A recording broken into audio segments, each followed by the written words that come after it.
So, if you've been listening to our podcast for some time, you might know that one of the weaknesses of my co-host Liz is trail running. I think she would admit to that. And that one of mine is nutrition. Just sort of haven't focused on it at all with respect to my running. So when Liz suggested that we cover a runner's cookbook, I wasn't very keen, but then I thought about it for a bit. The old little hamster on the wheel started running. And I thought, well, although I don't love to cook, I do love to eat.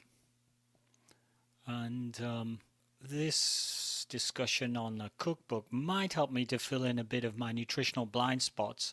But if it doesn't, at the very least, it's going to provide me with some opportunities to get fed. My wife is a Tupperware director, so I thought if I could get her to make some of the recipes using her Tupperware tools, and I could offer my expertise as an evaluation assistant, evaluating the food. So a shout out to Melanie Miller Tupperware for your significant assistance to my review of this book.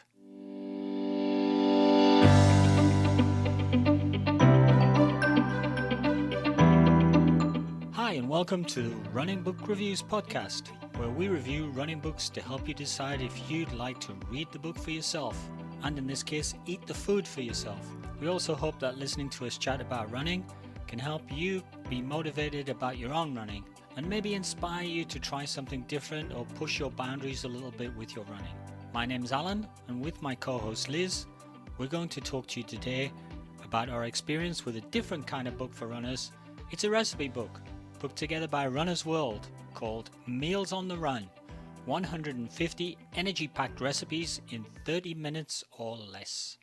So Meals on the Run is a compilation of recipes from different authors. So I guess my first question is a recipe creator an author, or are they creators since recipes are a form of art? Maybe one of our listeners knows the answer and can let us know for the next time. The book is broken up into 9 chapters, with each chapter being a category of foods. We have breakfast, smoothies and juices, snacks and sweets, salads, soups and stews, pasta and noodles, vegetarian mains and sides, seafood mains, meat and poultry mains. At the end of the book, the editor also includes a special recipes list section where the recipes are grouped into the following categories: prerun, recovery, vegetarian, vegan, low-calorie, gluten-free, 5-minute fixes, 10-minute tops, and hydrating. The editor has really put a lot of thought into grouping the recipes in different ways to help you find a recipe you would like to try. There's not really much in the author bio section for today because the book is edited by Joanna Sayago Golub, and hopefully I'm pronouncing that right. The recipes come from different sources, including registered dietitians and elite athletes. And Kara Goucher has contributed one of the recipes along with the foreword to the book. So I guess since it's a recipe book, the first thing that we can talk about is what it kind of looked like and felt like, because recipe books, they kind of have to look nice to inspire us to make some of the recipes. So what did you think, Alan? Yeah, they have to have good pictures of yummy food as far as I'm concerned. So you flick through the pages and you go, ooh, that looks nice. So, generally I think the book's great from a presentation point of view. It's a sturdy hardback book, and it's got lots of full color, like one page is recipe and the opposing page is like a full color picture. It's got lots of those. So there's lots of, you can just, if you're not the super cook like I'm not, what you do is you flick through the book until something goes, bam, that looks delicious. And you get a nice picture. I think quite a few people do that. Yeah, I do that because I feel like, just by reading the recipe, sometimes if I don't know what the recipe is, you take something like a pasta sauce. I know what a pasta sauce is going to look like, but if you take something new that you haven't tried and you're just reading through the ingredients in the recipe, it's hard to imagine what it looks like. So then when you see it, then you kind of know if it inspires you to make it or not. Yeah, like if you come to strawberry and pistachio pita pizzas. Yeah, you tried that my one. God, what's that? Then you see the picture of it, and then you go, my God, what's that? It was pink. And then you go, oh, I have to have that. I have to have that. I have to taste that. So That wasn't my reaction when I saw that, but I'm a little bit up for eating most things. okay. Like I'm not a great cook, but I'm a good eat. There's few very few things that I would say, oh no, I'm not eating that. Hmm. I might go, oh, I don't really prefer that, but mostly, sit people, what's this? And they'll say, oh, it's squid ink paella or paella. So you sure it's not just burnt? No, it's squid ink. Okay, great, let's try it. And off you go. I was just quoting that as an example because I had squid ink paella in Barcelona once, and it just looks Wow. completely black. But I'm up for it. I don't think I'm having Hmm. it again, by the way.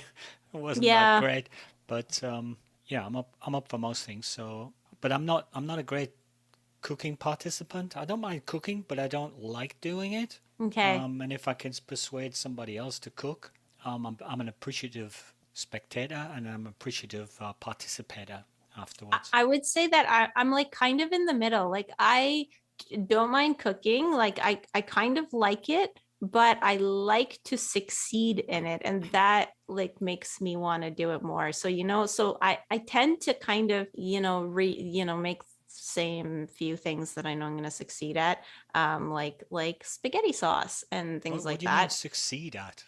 Well, because What's sometimes success for well, cooking? What's success is success? like when you make something and it tastes really good. And so it depends how you measure your success because if I measured my success by listening to Andre, by whether or not my partner Andre eats the food or doesn't eat the food, it would mean everything I make is a success. But that is not always the case. Like I make things that are sometimes tasteless, and that's kind of discouraging, especially when you made a really big batch, because I don't like to throw things out. So then we have to eat all of the tasteless food before I can make something new. I'm pretty disciplined about that. Like I don't waste things, but it's very So what disappointing does when. your partner Andre say when you make something that's tasteless and you go, oh, this is useless, and you give it to him? What does he say? He thinks it's fantastic. Like I think the No, he only doesn't. time, well, he's to my face he does. So I mean, I don't know what he he's tells you. he's a member of the foodie spectator club, which is never tell somebody who's cooking food that their food is no good. If they've cooked it for you and you haven't had to pay for it, it's fantastic. So the only time in like the more than 10 years that we've been together that he's even sort of hinted that something was not that great is this one time when I made lentil soup for the first time. It was tasteless, by the way, so I never made it again. But also the lentils were a little hard, and that was the part that he was kind of like turned off by because the lentils were like maybe not quite cooked. But I swear that I cooked this soup for like the whole afternoon, and the lentils were just still not soft. I don't know. I was just not destined to have lentil soup that day, which was too bad. I mean, we did end up eating it, but it was not like fun. It was like, oh great, I have this for lunch again when you took it out of the freezer. So I have to say that everything I've eaten out of this book has been cooked by my wife, Melanie. And she was super interested in the book too. So she does kind of nearly all of the cooking. Hmm. I should paraphrase something that my son-in-law says to me about his participation in the kitchen. Says, "Here we are in the kitchen where I do 30% of the cooking and 70% of the eating." So that's what you do as well. Yeah, I'm probably more about 20% of the cooking or less. Anyway, props to Melanie because when she saw the book, she was sort of, ooh, what's this? Oh, I could try that. Oh, I could do that. So she was Oh. sort of super interested in it. I just got it out again yesterday, Hmm. and today she cooked something else out of it. Oh. So on her live at five Facebook Live. So initially she had made some dips, right? You guys had tried some of the dips in the dip section. How did that turn out? Yeah, sun-dried tomato and tahini dip. I tried that one. Well, I think it turned out fantastic. One of the things my wife always does is she kind of improvises. I don't know if everybody does that with their recipes. You go, well, I don't quite have that, so I'll use this instead. Okay, I had to do that with this book. It's not what I like to do when I'm trying a recipe for the first time, because I feel like the first time you try a recipe, you should follow the recipe, because otherwise, if it doesn't turn out, you don't know if it didn't turn out because you substituted or it didn't turn out because like you just don't like that recipe. So that's usually my rule. But with this book, I have to say that I had to substitute because there were a lot of things it didn't have. Yeah, the sun-dried tomato and tahini dip and the I think it was the lemon and carrot hummus Mm-hmm. were both absolutely fantastic. I mean, they were really tasty and as sort of snack alternatives.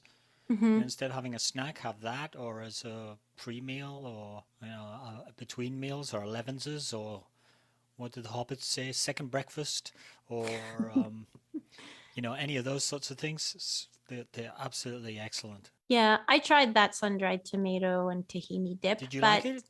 I did like it. Like I liked the Doesn't taste. sound like you did. It sounds like you're sort of It was yeah. very like solid. Like it wasn't much of a dip. Mm, It was very chunky, sort of yeah, it seems substantial. I think it's more like a spread like than a dip, I guess really. you could have mixed more tahini in with it. Maybe I could have. Yeah, I like I said, I followed the recipe for that one so that I knew what it would turn out like if I follow the recipe. But it didn't look like the picture. One of the things I do a lot of with respect to not cooking Hmm. now is I do a lot of shopping. So I'll actually do the grunt work and go to the stores and get the ingredients but I didn't actually know what tahini was and I had tahini on the list and I'm trying to find it in a supermarket and I thought typical guy I thought oh I can't ask the person like where's the tahini when I'm standing in the I don't know the sausage next to the sausages or something. So I was thinking, you think I'm a complete idiot. I've got no idea what it is. I've got to get like somewhere where it might be. So I'm trying to think of well, what could it be? It's sort of I guess it's probably some sort of mayonnaisey, oily. It's actually is it made from sesame seeds? I think it's Mhm. It's I've like discovered squished sesame seeds. yeah, it's pure sesame seed paste, basically. Hmm. Yeah. It's like peanut butter, but with sesame I seeds. had no idea what tahini was. I'd heard the word, but I didn't know what it was. I had no idea where to find it in the store. It's a good thing So you asked somebody because you probably needed it for your hummus as well. I'm not sure that I did. I think I found it. I think I Oh. found it eventually. My shopping took me like double the time. I got sort of 60 items in 20 minutes, and then it took me another 20 minutes to find the tahini because I didn't know what it was. But it tasted great, and maybe you didn't put enough in yours. Maybe that's what it was missing, but it was very more like a spread I than tell you what you a did. You followed the recipe to the yeah. letter. Mm-hmm. So if it said 1 ounce of tahini, you probably put 1.00 ounces. And what it said half a cup. Measured on a calibrated balance from the laboratory. And so you said, well, it's got to be perfect because I measured it exactly. Whereas my wife would go, okay, dollop some tahini into it. Oh, it doesn't look runny enough. Dollop some more into it. And she would kind of make it up by feel. Oh, hmm. Yeah, I don't have that ability. I thought they were the dips were and the hummus were super tasty and they felt healthy as well when you were eating them. I probably ate loads and loads of crackers though with them. I don't know what the nutritional value of the crackers was, but I'm sure the carbs help. I mean, because runners, we need lots of carbs, so yeah, I suppose you you can't got a get really good. unhealthy crackers, can you? I don't think so. So what were we talking about? We're talking about the feel of the book. Are we finished talking about that? I think we've pretty much finished talking about that. I mean, Okay. we have lots of pictures. So now we're talking about recipes we've tried. So what have you tried? Well, I tried the sun-dried tomato and tahini dip, like you did. Yeah. And then there were several things I wanted to try, but I didn't because I was always missing ingredients. And you know about my rule about trying recipes for the first time. The one thing that I did end up trying, even though I didn't have all the ingredients, was the pizza. Because how can you pass by a picture of pizza in a recipe book and not want to make it? I mean, Was it's that impossible. Caragaccia's pizza? I don't know if that was Cara Goucher's recipe, but it was the It was called pizza margarita. And so it Mm. kind of just looked like a plain tomato sauce pizza, and then it had some like basil leaves on it with cheese. Okay. And I mean, like, so it wasn't a lot of ingredients, but the dough, because the recipe book says under 30 minutes, right? So the dough is supposed to be frozen, like frozen already prepared pizza dough from the store. I Yeah. don't know if I've ever seen that in a store. Oh, Um, yeah. and and so obviously I didn't Well, have that's one any. thing that I have done. I've done the make your own pizza with dough that you buy from the store. In Montreal, we have these Italian stores like Cavalleros. Mm-hmm. You know that if you go there, they have like little bags of dough in the Oh, cooler compartment, not the freezer, but the cold section. okay. They have little bags of dough. You can buy like a bag of dough, and then you Oh, get it out, and I think you let it aerate for a while, and then you can make a pizza out of it. You've never done that? okay. No, I So found a recipe for we're kind some of dough and I discovering that made the I'm dough. actually the food expert here, I think you are. and that you're the learner. I'm the beginner. Also about this margarita pizza, I had to leave out the basil leaves because I didn't have any. What was your rule about recipes again? Yeah, I know, but I had to make the pizza and I didn't have the basil leaves, and I figured it's just basil leaves. It's got the important thing like the tomato sauce and the cheese and the dough. Like you absolutely need dough, but I had to make it from scratch because obviously I didn't know you could buy it at the store. I had never seen that before. So it took you a lot Um, more than half an hour, I'd guess. it did. It took me half a day instead. So so that was the yeah. But also I found that some of the recipes, like sometimes I want to make a recipe, for example, like some of the oatmeals.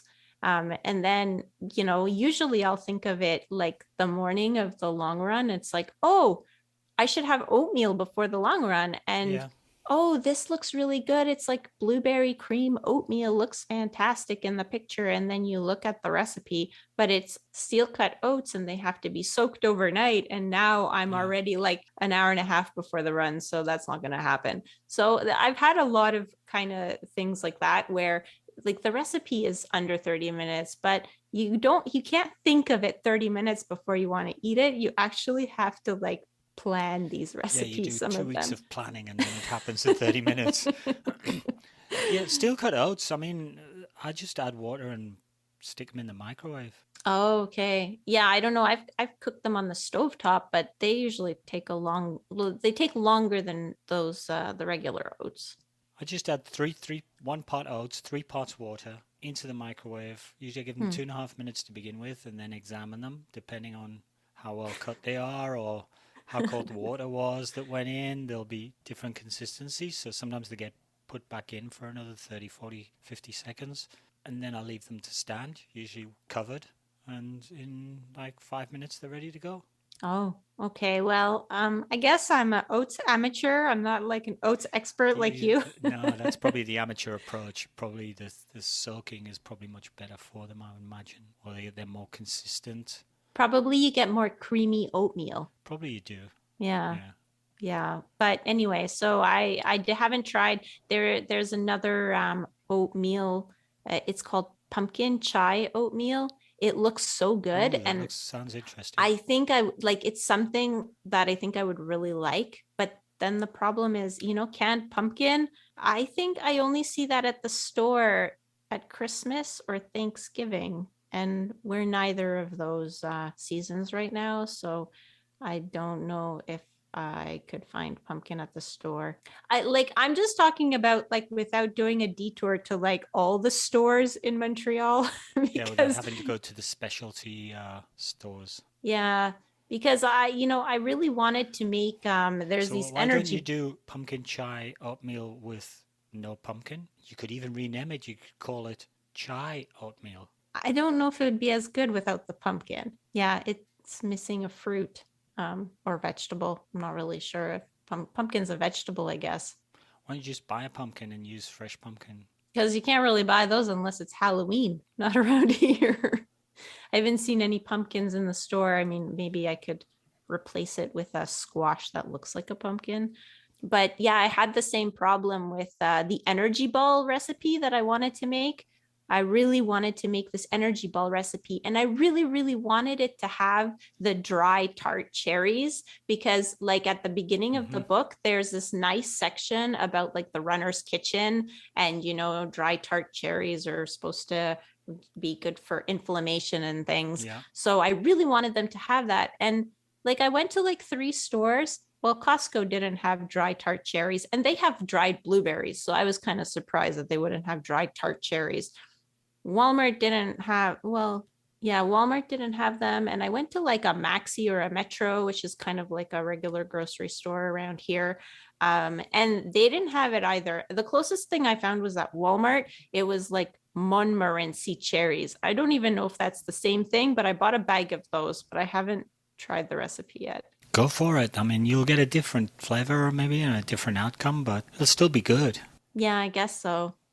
Yeah, I really wanted those dry tart cherries. Couldn't find them anywhere. Yeah, because they come up sort of high on runners' nutritional lists these days. They seem to be like trendy. Yeah, There is, I think, a bit of benefit, but not as much as people think. I guess not. I mean, it's never one food, right? It's about According like to Lauren different foods. Antonici, who we spoke to about nutrition for runners in one of our Hmm. previous podcasts, if I remember rightly, she said, yeah, they kind of work a little bit. Yeah, but there's no Okay, so one. so far the book's been a complete failure, and you're just complaining about not being No, able no, to no. find the ingredients, and you haven't cooked anything. No, I have. I've cooked pizza with modified ingredients. Okay, how was the pizza? The pizza was fantastic. I love pizza though, so I don't know. Like I'm a little biased. Well, everybody loves pizza. David Roche loves pizza. Oh, that's true. He does. I did like the sun-dried tomato and tahini dip. Like I just found it was not really much of a dip. It was kind of a little more solid, but I did like it. It's not that I didn't like That's the the trouble taste. being a cooking aficionado. Yeah. You're picky. See, being an eating aficionado, I'm Yeah. not picky at all. It's Oh, like, okay. look at this, it's delicious. You can be too specification focused. Yeah, that's my problem is like I didn't learn how to cook like I didn't learn how to cook for my mom, when I was a kid watching her being Mm. all creative in the kitchen. No, no, my mom cooked like 3 different things. And the only spices in the kitchen were salt and pepper. So, I didn't learn how to use spices. I had to learn that later by reading recipes and putting the quantities that they call for, because otherwise it's not going to have the taste that it's supposed to, and then you might not like the taste that it has. So yeah, so I don't know, for me cooking is a bit of it's like a bit of a black box. It might be even better, and then it can be Liz's special, whatever it is, Yeah, maybe. modified recipe. Yeah, but I don't know, like sometimes you just need the right recipe. Like I have these cookies that I make for my coworkers, and they're not in the book, but um, these cookies are like chocolate chip cookies, and I add the optional walnuts, and they're like soft. They end up being soft chocolate chip cookies.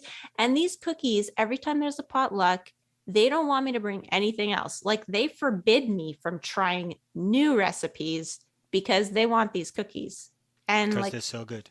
because they're so good. Yeah. So Um, Macrusa's special cookies. No, but they're not. They're all recipes, special cookies that I found online. I don't know. That has a name, something like the world's best chocolate chip cookies or something like that. I'm not sure exactly. Okay, Don't so remember exactly you what the cook name these is. for But all your workers all the time. well, I did back when I went to an office with And coworkers, but I don't recall ever having tasted one of these cookies. So I'm you've never done them for your running buddies. no, I'm pretty sure I have. Yeah, I'm pretty sure I have. It was a classic. Like I used to buy like pounds of butter just so that I could make these cookies on a like, last minute notice. Yeah, and okay, so if you want the recipe for the cookies, write in, drop us a mail on our social media, and Liz will send you the recipe. You Yeah, can't get it. definitely. You can't get it by buying the book that we're talking about, Meals on the Run, because it doesn't contain that. Maybe the second edition will have it in it. We'll see. Yeah. So the one thing that I really liked about the book was the omelet section. It was like a 2-page section, but it had all these different combinations. And who can't make an omelet? I mean, Yeah, I anyone agree. knows how to Even make I an can omelet. do that. I agree with the section as well because it was kind of here's an omelette, you can make it and you can fold it. And here are a list of omelette fillings you could try. Mm-hmm. And so you've got like a huge number of different omelette fillings. And you go, ooh, I never thought of having that as an omelette. Yeah, I tried a cheese and apricot omelet, but the problem was I didn't have the right kind of cheese because I think it called for like goat cheese or something or feta. No, it called for feta cheese, and I didn't have that. When I went to the store, the containers were too big because I was at Costco. I didn't want to buy like a kilo of feta, and then if I only make the recipe once, then I don't know what to do with the rest of the feta. Yeah, so I just used like cheddar cheese and apricot, and like it was interesting. Like usually I don't try kind of new mixes on my own, but the advantage of the book was that it kind of like made me try this new mix just because the page with the omelet was just so nice looking. It's got the pictures and like, oh, this looks good. Oh, sweet and salty. That made a lot of sense to me, that whole sweet and salty mix. But the apricots stayed a little bit hard, which might have been my fault. But I think that illustrates a good example of one of the good things about the recipe book is it suggests things that you might not think of on your own. Mm-hmm. And I think that was one of the I think that's one of the things that people are looking for in recipe books, like something that they think will be good, but they've never really tried exactly like that. Mm-hmm. And then you look at it and you go, okay, that sounds like it'll be good, or it might be interesting, and then you can try it and it's something different. It might Yeah. not be something that you add to your weekly rotation because it's kind of speciality, but I think that's one of the nice things about the book, and to some extent one of the downsides of the book, because then it asks for ingredients that you don't have to hand, Mm-hmm. and then you Yeah. go, oh, I'm going to have to shop. Oh, why can't I just use what I've got in the cupboard or in the But what I fridge? prefer about a recipe book rather than looking online is because sometimes, I mean, I've done this so many times. Now, what I do is when I like the recipe, I print it because you find a recipe, you make it, you're like, oh, that's good. And then, you don't make it for a month. And then a month later, you can't find the recipe online anymore. At least that's my problem. I Well, don't know that's if the other anybody good else thing about the has that book. problem. If you buy the book or you have the book, you know it's in the book, so you can just. Exactly. You just whip out the book and, you can leave little sticky tabs in it all over the place. I was looking at. I noticed your copy of the book that you've loaned me has little sticky tabs all over it. Mm-hmm. I was looking through the book at the things, trying to find the things that my wife cooked for me out of it. And all I did was I just kept flicking the pages until I got to a photograph that I recognized. So I got to a photo. Yeah, we've had that. Okay, what is it? And the thing I came across, and I noticed there was a little tab on it. So either you've made it or you were thinking of made it. Was called Southwestern Black Bean Wraps. Yeah, I want to make that. Oh well, I've had that. I've had that. Oh, Yeah, and I have to say they were absolutely fantastic. They were sort of really like full tasting, so a lot of flavor, and seemed to be easy to do. seem to be. Well, I didn't do it. My wife Mm-hmm. put it together for me. Oh, sounding so old school, saying, "Oh, waiting at the table for my wife to bring it to me." Well, 30 minutes or less. So it must not have been more than 30 minutes. Yeah, but that was, I mean, it just contained lots of nice things. I think she was attracted to that because we had black beans. There were some other recipes that had different other types of beans. Mm-hmm. So she said, "Oh, I'll do this. It's got black beans in it." So, and it's sort of a southwestern style wrap that was pretty substantial and really flavorful. So that was good. Yeah, there's a whole smoothies section that is looks interesting, but it's because I feel like smoothies are a cold drink and I don't like it's like Yeah. eating ice cream in the winter. Like I don't like doing it because I feel cold for like an hour after while my body's trying to rewarm itself Yeah, up. it's not what certainly in Montreal during winter, it's not what you naturally crave a smoothie, is it? Yeah, no, but I'm pretty sure that I will go back to that section in the summer when it's hot.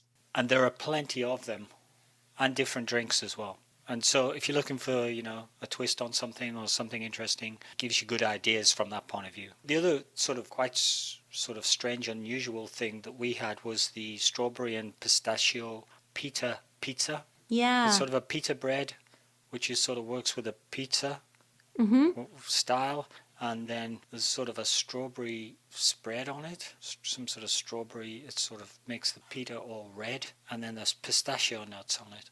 Are the nuts whole or do you have to like chop them? Well, they're sort of in large pieces, so they're like Okay. halved or something like that. But that was pretty interesting. Hmm. It's kind of not what you're expecting from that type of meal, to have strawberries in it. And I wasn't sure whether it was supposed to be like a main meal or a dessert. Yeah, or a breakfast. Like Don't maybe it was think it supposed to was be a dessert breakfast. because it had sort of like pistachios are sort of a bit salty and the strawberry sweet, so you get this sweet and salty mix, like you were saying with the omelette with the apricot. Yeah. And that was pretty unusual, and it looks nice on the plate as well in terms of colourful. And I certainly enjoyed it. But again, I'm not going to put it in the staple diet run, but it's something good to try. Yeah. But there are some things, and I guess I probably avoided them. There are some more mainstream type ones that are just standard good wholesome meals. Yeah, like I've been eyeing this one in the pasta and noodles section. It looks like it's noodles and like kind of like it almost looks like a curry base soup kind of, but there's not too much liquid, and there's chicken in there. I don't remember exactly what they call it, but that looks really good because usually I like curry and I love noodles, but I haven't tried it because yeah, I think what I was trying to do, because those are like, I feel like that pasta and noodles section is all the things that I know that I love to eat all the time. So what I was trying to do is try the recipes that are things that are different to the things that I usually gravitate towards. So that's why like I haven't tried it yet, but I think it's going to be a winner probably. I mean, anything that says noodles in the recipe ingredient list, I think is always a winner. It's good fuel. Me. Yeah. My wife just made some like live on her Facebook Live an hour ago. She just made some popcorn out of the book. Oh, yes. But she made curry chipotle popcorn, which again illustrates the benefit of having the recipe book, because you might think, oh, I'll make some popcorn, but you probably wouldn't think of making curry chipotle popcorn. Yeah, actually, that reminds me, I did make from the book roasted cauliflower, and it had like curry.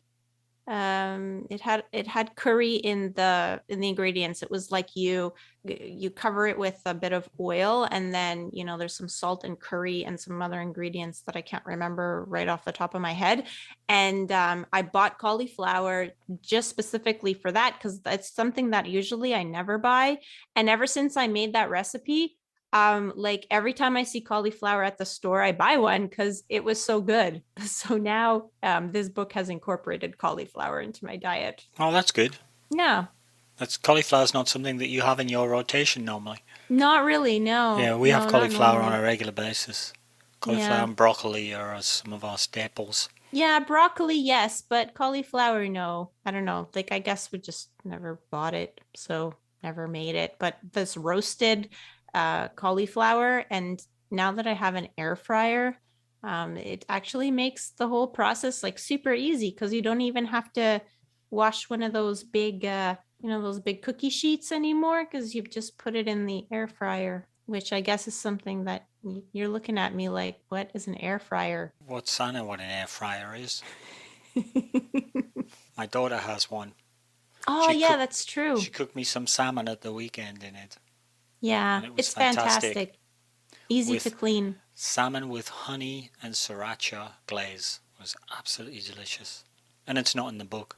So write to me and I'll get my daughter to send you the recipe if you're interested in that. Yeah, I'm going to write to you so that she can send me the recipe because I need to try that recipe too. Yeah, you saw the picture I did on social media. Yeah. At the weekend. Okay, so that's about my sum total of the experience with the recipes, I think, so far. There's kind of plenty to go at, different things. If you're going, oh, well, what I want is need something to fuel for a run, it actually gives you an indicator. Here are some good things pre-run. So that's a pretty good thing about the book. Yeah, I find that they did a good job in making lists of the recipes for different reasons, different things. Yeah, and also if you're vegetarian or vegan, there are some choices in there as well. If you like fish, if you prefer fish, you can go for that. It's pretty good from that point of view. It doesn't go highly into the ingredients and how many calories, and so if you're a calorie counter or you're looking for some specific nutrients, it's not doing that in an analytical way. I was thinking, well, if I'm into nutrition as a runner and I'm looking at the recipe book, would I see ingredients that I would think, well, why are they feeding me that? But mostly you don't, I think. They're not like heavy, greasy, stodgy Mm-mm. things. No, all real food. Calories seem to be real. There's probably plenty of calories in some of the things, and good protein balances and things like that in many of the meals. I'm sort of a protein conscious person at the moment. Yeah, you're really good now with your protein drink. Even like Andre, when we both come to the run together, he sort of like points at you and he's like, look, Alan has his protein. Where's your protein? Because like I was stopped after the run for 5 minutes, but yet you have your protein in your hand already after 5 minutes after finishing the run. And I'm still kind of like wondering if I should get changed talking with somebody. I've been programmed a little bit as well by my son-in-law, who has taken a nutrition course recently. He's a coach, Coach B. Shout out to Coach B. Get him on TikTok. He's blowing up on TikTok at the moment, Coach B and his nutrition stuff. So find him there. But he's very conscious of people not doing so much calorie counting, but developing good habits towards their food, like eating whole foods. And I'll say, oh, I had oatmeal for breakfast. And he'll say, oh, where's your protein? There's no protein in that. So you should, add some protein, have some eggs or something like that. So he's with me, he's a protein pusher. So he's got me programmed. He's got me programmed a little bit. Yeah, but he doesn't live with you like my protein No, pusher. that's He true. lives with me. Yeah. Yeah, sometimes I'm leaving for the run. He's like, "Where's your protein for after?" And I'm like, I didn't make it." It's good to have one of those in your life, I think, because they just, keep you in line. Yeah, but it's also good to have somebody to go and have a beer with now and again. I think you can be obsessive about these things, but maybe that's just me not being very nutritionally focused. Did you come across any recipes that you thought, I'm not going anywhere near that? That looks horrible. Yeah, a few of them. I Or mean, there are but foods that you don't like, or no, they're just like certain things I have a hard time. Okay, so I'm not really a picky eater, even though, like, after I explain myself, you're gonna say that I'm a picky eater. But so I'm not a picky eater. I eat most things. Like, there are a few things that I don't really like. Like, let's say, like, I don't really like steak, for example.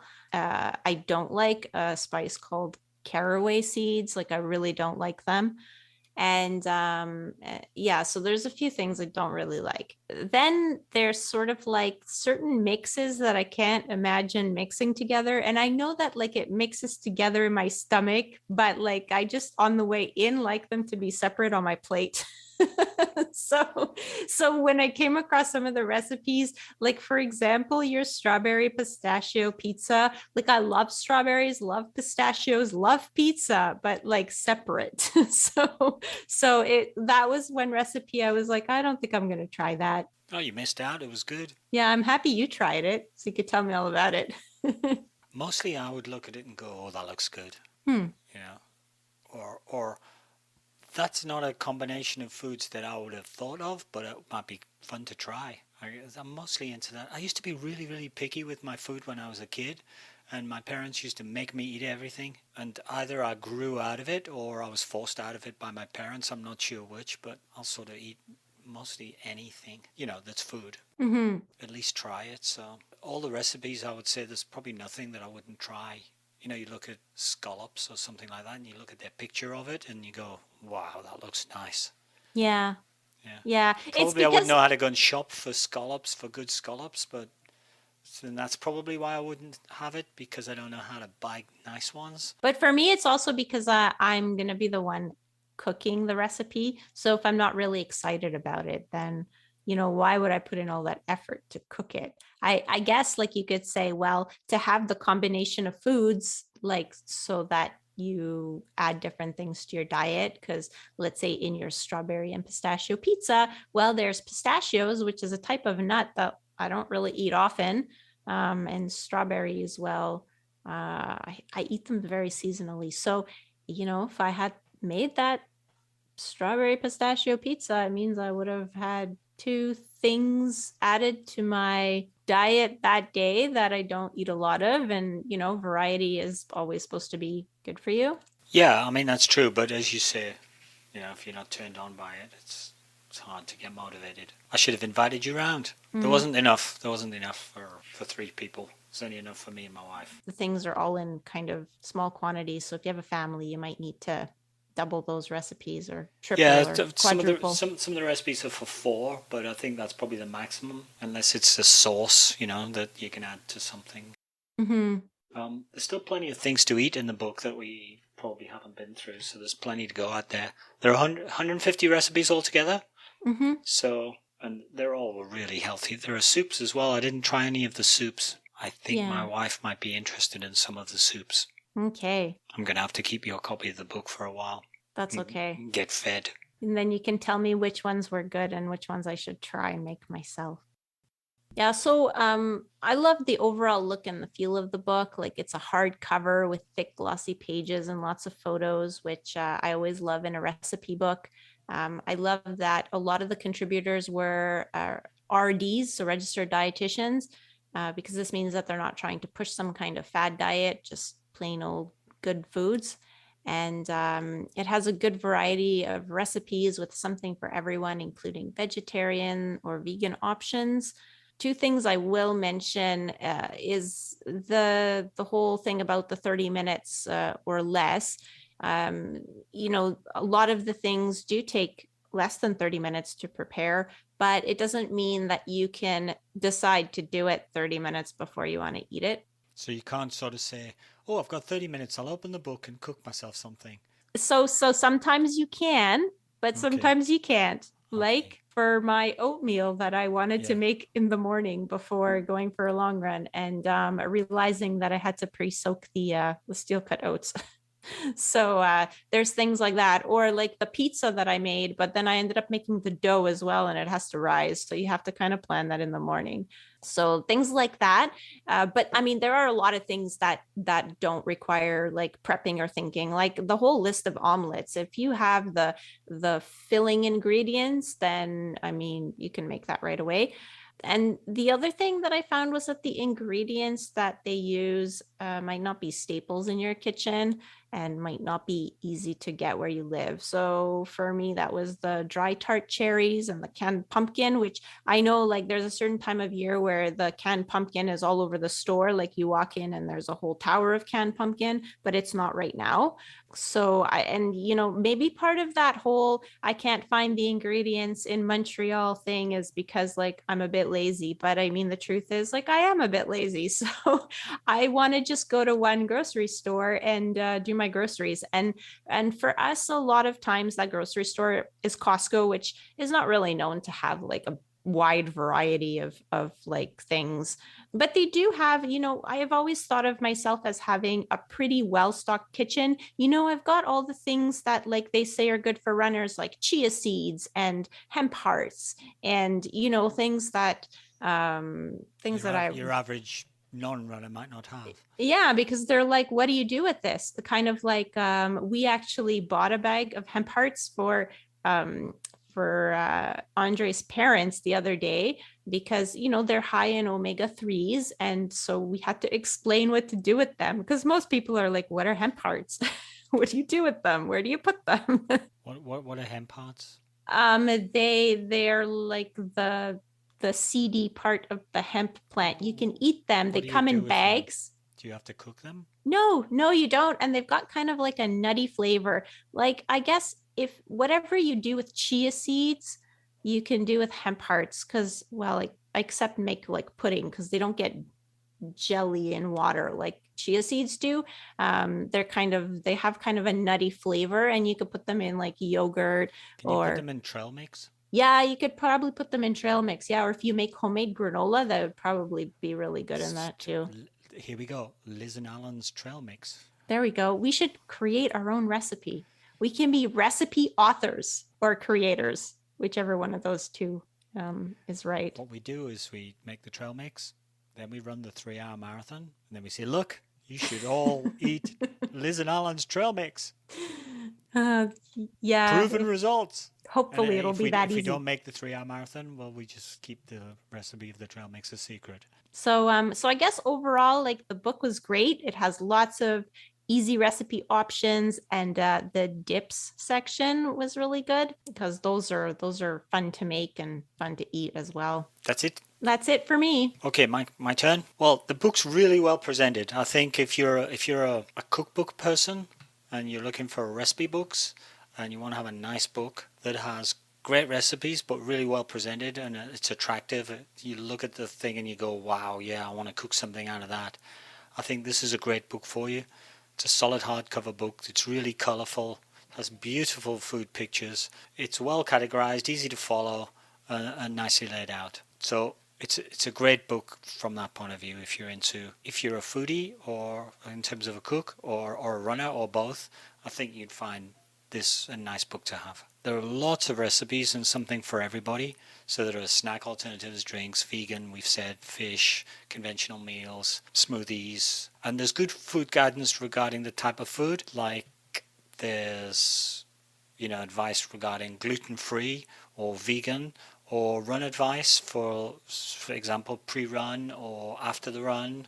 And I think, apart from that, the only downside would be not all the ingredients are going to be in your kitchen. Either you can be an improviser and improvise. Like we had our curry chipotle popcorn, and I think Melanie was saying, "Oh, I don't have any chipotle. I put was it chipotle? I think it was chipotle she was missing. I want to put paprika in instead." So we ended up with having curry paprika popcorn. Well, it works. It works the same. Still sounds good. So you can do that, or you're probably going to have to shop a little bit for some of the things. That's probably all I had to say about it. I think, it's pretty good. I mean, I was looking at it and I spent a lot of time looking at it, and I'm not really a cook. And my wife, who is a cook, was very, very interested in it. And not a runner. That's a good sign. Not really a runner, but she's pretty healthy. Sometimes a runner, but yeah, she's an active walker. She's out walking the dog at the moment. Okay, so good value and an attractive book. Okay. It's published by Rodale, is it? Yep, 2015. From 2015, so it's not a brand new book. No, it's not a brand new book. There are, but I mean, recipe books, they never kind of get old. And I think if anything, as time goes on, like the ingredients are probably easier to find now than in 2015, because our food is so global, comes from everywhere. So that's. And it has the Runner's World name on it, so there's some credibility there. Forward by Goucher, so there's certainly some running appreciation. If we've now gone from running to doing running cookbooks, what do you think we might end up talking about in terms of books eventually with respect to running? We're going to do like knitting books, so you can make your own running socks. So here's a knitting book or crocheting book, and you can make your own socks. No, I don't think, because you can't, like, it doesn't support. Oh, well, that doesn't work. I was going to say it doesn't support your running, but I guess it does if you make yourself some running socks. But here's a book on welding. Now, so you can make you can make your own treadmill. Yeah, you can make your own weights rack. Where might this lead us? I don't know. But the thing is that eating is very important for running performance, and so I think that runners need cookbooks for runners. Like I've been eyeing Shalane Flanagan has a whole series of cookbooks now. Yeah, and she does, doesn't she? and she keeps talking about these muffins called superhero muffins, and maybe she even gives away the recipe. I'm not really sure, but like I think that might be a future purchase. We should try to get Shalane to come on the show and talk to us about her cooking. That'd be fantastic. I don't know. I'll end up talking to her about Nike if she comes on. And you know where that's But going to that's go. old news.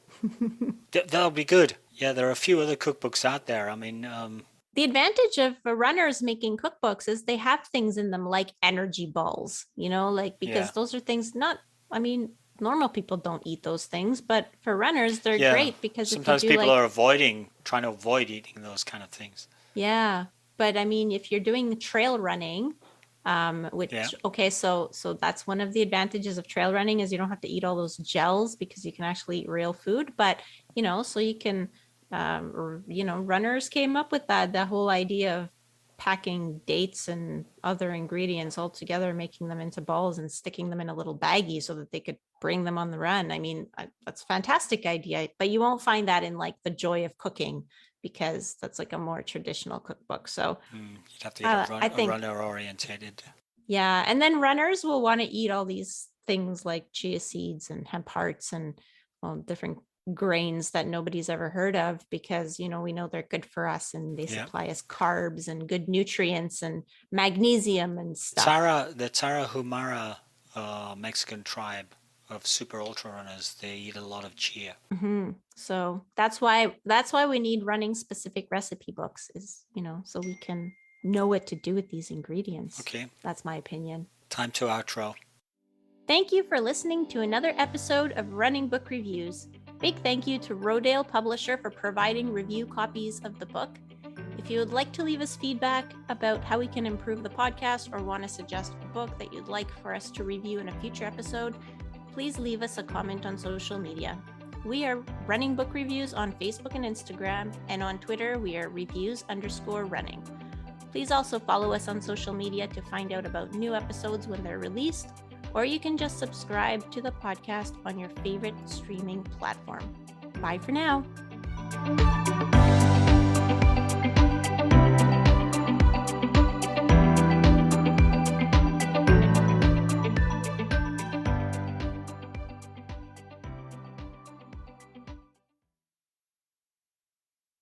A small bonus this week. Here's a couple of minutes of outtakes. People might want to listen to a recipe book, but I don't know if I can talk for an hour on a recipe book. Yeah, I guess we'll find out. But then again, I can talk for an hour on most things.